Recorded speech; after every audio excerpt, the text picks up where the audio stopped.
legalization. Yay!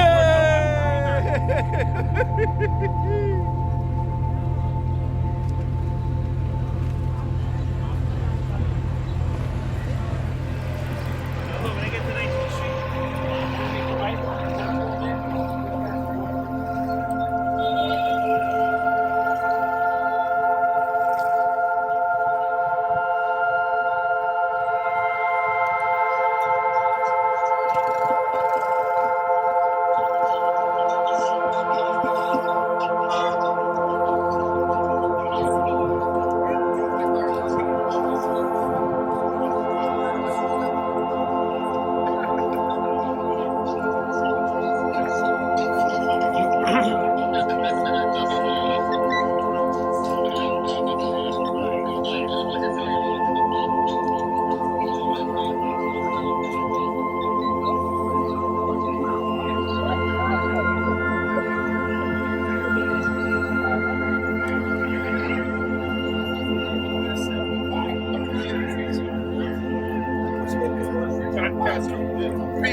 Hope you're having a good time.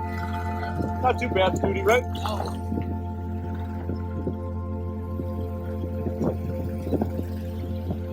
Move on for me.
Well, it smells good. Thank you for pot smoking.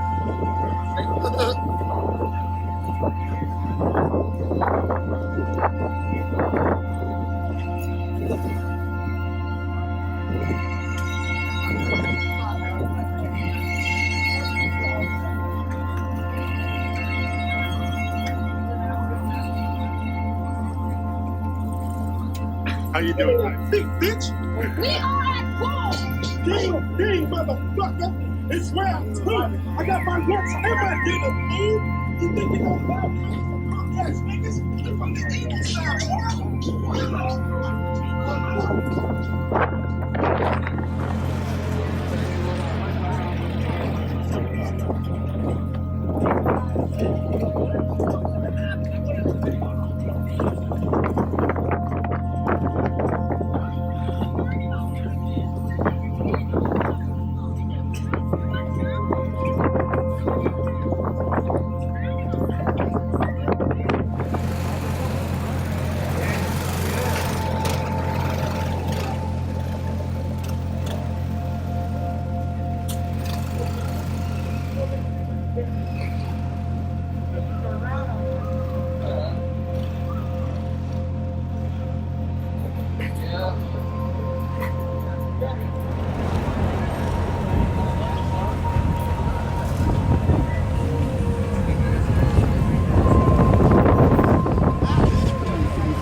But I'm just saying, I don't know. I've been in back in the days when they first used to do this shit.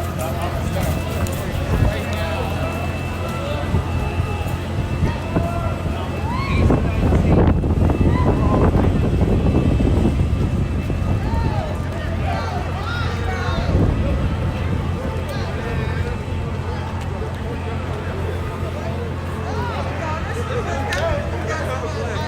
Shit is good, yeah. Shit is valid.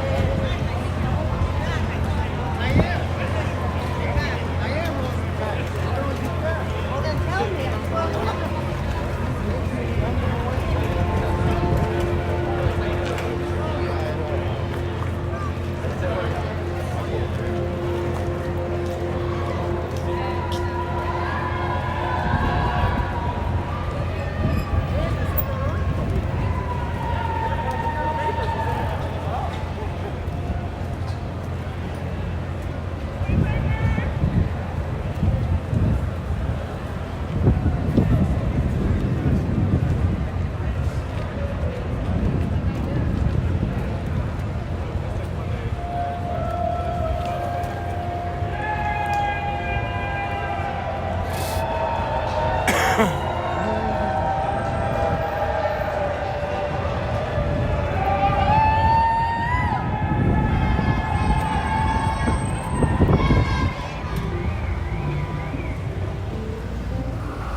Pass the MRTA, Marijuana Regulation Taxation Act, that has been passed.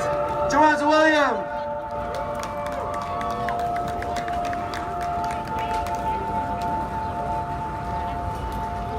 Good morning, New York. I won't be long, but first I want to say my name is Wanda James Williams. I use he, him pronouns, and I'm the Director of Organizing at Vocal New York. Vocal New York is a statewide membership grassroots organization building power to end AIDS, mass incarceration, homelessness, and the racist, classist drug war, and end its consequences, hepatitis C, and the overdose crisis. We have chapters in Rochester, Buffalo, Syracuse, Albany, and Westchester County, and of course the 5 boroughs. So, today I am celebrating the fact that since 2013, since the introduction of the Marijuana Regulation and Taxation Act, Vocal New York members, leaders, and staff have worked year after year, long before I was a leader in Vocal New York, before I worked at the organization, to make this bill a reality. So, of course, I want to thank the Start Smart Coalition, Cassandra Frederic of the DPA, Melissa Moore of DPA, so many folks inside of Start Smart that really made a huge difference in this fight to legalize. Now, of course, what I most want to share here is that though we have legalized marijuana in a way that attempts to restore and repair the harms of racist prohibition for the last 40 years in New York State, it is not the end of the drug war.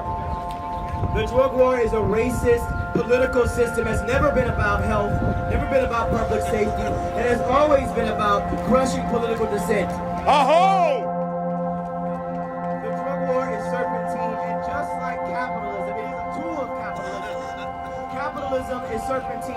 capitalism, this way, this economic system of organizing our society depends upon the dehumanization of human beings. It depended upon the slaughter of indigenous people, the removal of those folks from their lands, from their ancestral lands, land that we still stand on today. And because capitalism needs people to abuse, it needs that dehumanization, it therefore needs the ideologies of corruption, the ideologies of domination, namely white supremacy. So if capitalism needs white supremacy, and white supremacy needs the dehumanization and devaluing of black, brown, and poor people, then it produces a culture of violence, a culture of annihilation ultimately. And that culture is responsible for prohibition. That culture is responsible for the drug war. And the drug war itself has been the vehicle, the primary vehicle of mass incarceration in the United States of America and all across the world. So when we legalize marijuana, we say to all of those people that are victims of the drug war, that is not true, that we should be doing something vastly different. So what I'm really here to say to everyone here, that we did not end the drug war by legalizing marijuana. And the next step for us all is to decriminalize all drugs towards legalization, towards creating a safe supply of all the substances that people use. Marijuana reminds us that this has always been about a mobilization. It has always been about political dissent, political crushing of black, brown, of workers, of Mexican immigrants. The reason we call marijuana marijuana in the States is because of that attempted racialization. So that's why I don't call it cannabis. I call it marijuana so I have an opportunity to remind people that in the United States we call cannabis marijuana specifically for drug war purposes, specifically for domination. So I call everyone here not to just celebrate this moment, but to double down on your commitment to end the racist, classist drug war. Because if you do not end the drug war, we are not affirming black lives. Because if we are to affirm black lives, we must understand how the drug war, how the smell of cannabis, how the perception, how the possession, how the use of drugs, all drugs, has been the primary entry point of police engagement with black and brown people. And it's often been the cause of extrajudicial killings.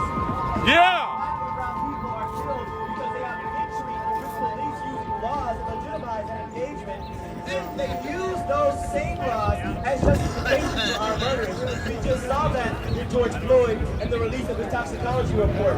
Truth! Truth! We just saw that with the extrajudicial killing of Breonna Taylor after the claims of drug distribution. Truth! So if we want to end police violence, if we want to end prisons, if we call ourselves abolitionists, we have to be abolitionists across the board. We have to hold that complexity that the world that we're trying to build, the abolitionist future, is a future that has drug users. And not all drug use, as we all know, is problematic drug use. So we have to be able to take away from this situation, remove ourselves from the frameworks of reality that is rooted in the dehumanization, that is rooted in mass inclusion, rooted in white supremacy. Take a picture. Expanding capitalism.